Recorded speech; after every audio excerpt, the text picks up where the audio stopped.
ഈ കർണാടകയിലെ ധർമ്മസ്ഥലയിൽ നടന്ന കൂട്ടക്കുഴിമാടങ്ങളെ കുറിച്ചുള്ള വിവാദങ്ങൾ ഇപ്പൊ നടന്നുകൊണ്ടിരിക്കുകയാണ്.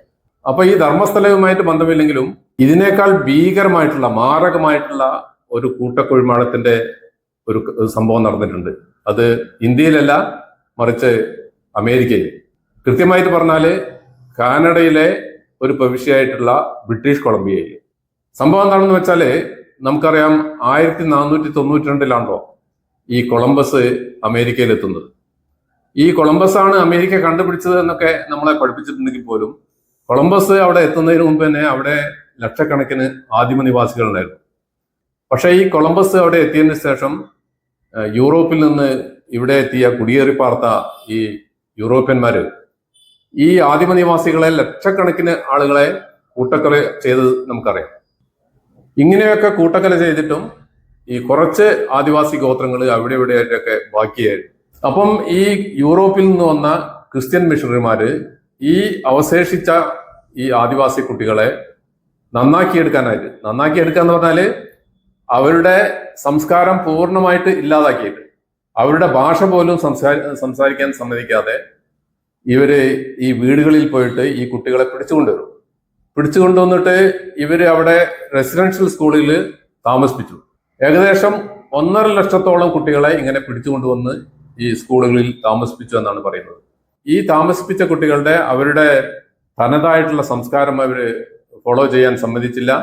മാത്രമല്ല പ്രാഥമിക വിദ്യാഭ്യാസം മാത്രം നൽകിയിട്ട് ബാക്കിയുള്ള സമയങ്ങളിൽ ഇവർ ഈ കുട്ടികളെ അവരുടെ കൃഷിയിടങ്ങളിൽ പണിയെടുപ്പിച്ചു.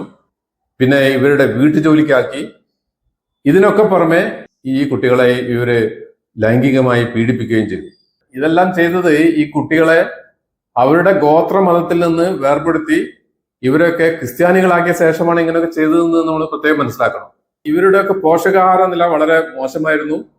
വളരെ ജീവിച്ചു പോകാനുള്ള ഭക്ഷണം മാത്രമേ അവർക്ക് കിട്ടിയുള്ളൂ. അപ്പൊ ഇങ്ങനെ വളരെ അനാരോഗ്യകരമായിട്ടുള്ള ഈ ഒരു ചുറ്റുപാടിൽ ജീവിച്ച ഈ കുട്ടികൾ വളരെ ചെറുപ്പത്തിൽ തന്നെ ഈ മരിക്കുന്നത് സർവ്വസാധാരണമായി.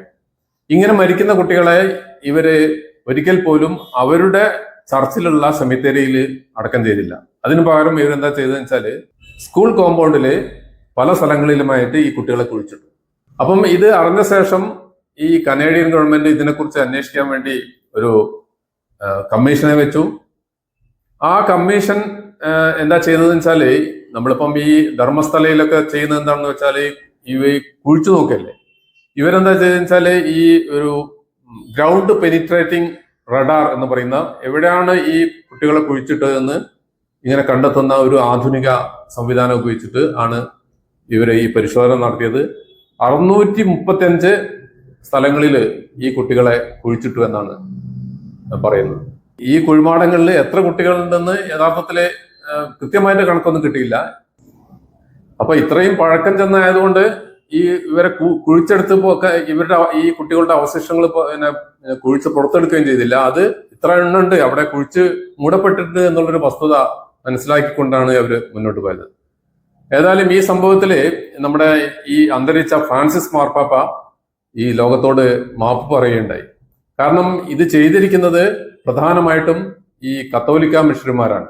പിന്നെ ആംഗ്ലിക്കൻ സഭ, യുണൈറ്റഡ് സഭ ഇവരും ഇത്തരം സ്കൂളുകൾ അവിടെ സ്ഥാപിച്ചിട്ടുണ്ട്. ഈ ധർമ്മസ്ഥലയിലും ഇങ്ങനെ കണ്ടിടത്തൊക്കെ കുഴിച്ചു നോക്കുന്നതിന് പകരം ഈ എവിടെയാണ് ഈ ബോഡി ഉള്ളതെന്ന് ആദ്യം കണ്ടെത്തുന്ന ഒരു രീതി ഇങ്ങനെ ഈ ആധുനിക സംവിധാനം ഉപയോഗിച്ചിട്ട് അത് പ്രയോജനപ്പെടുത്താവുന്നതാണ്. ഏതായാലും ബ്രിട്ടീഷ് കൊളംബിയയിൽ അന്ന് നടന്ന ഈ സംഭവത്തെക്കുറിച്ച് ലോകപ്രസിദ്ധമായിട്ടുള്ള ഒരു ഡോക്യുമെന്ററിയാണ് ഈ ഷുഗർ കെയിൻ എന്ന് പറയുന്നത്. ഇത് സംവിധാനം ചെയ്തിരിക്കുന്നത് ഈ ജൂലിയൻ ബ്രോ നോയിസ്കാറ്റ് എന്നയാളും ആദിവാസി ഗോത്രത്തിൽപ്പെട്ട എമിലി കാസി എന്ന് പറയുന്ന ഇവർ രണ്ടുപേരും കൂടി ചേർന്നിട്ടാണ് ഈ ഡോക്യുമെന്ററി സംവിധാനം ചെയ്തത്. ഈ ഡോക്യുമെന്ററി 30ഓളം അവാർഡുകൾ കരസ്ഥമാക്കിയിട്ടുള്ള ഒരു ഡോക്യുമെന്ററിയാണ്. ഓസ്കാറിലെ ഡോക്യുമെന്ററി വിഭാഗത്തില് കഴിഞ്ഞ വർഷം ഇത് നോമിനേറ്റ് ചെയ്യപ്പെട്ടിരുന്നു. അപ്പൊ ഈ ധർമ്മസ്ഥലയെ കുറിച്ച് നമ്മൾ സംസാരിക്കുന്ന സമയത്ത് തീർച്ചയായിട്ടും അന്ന് ബ്രിട്ടീഷ് കൊളംബിയയിൽ നടന്നിട്ടുള്ള അതിനേക്കാൾ ഭീകരമായിട്ടുള്ള ഒരു സംഭവം കൂടി ഓർക്കുന്നത് ഉചിതമായിരിക്കും എന്നതുകൊണ്ടാണ് ഇന്നിവിടെ ഇക്കാര്യം പരാമർശിച്ചത്.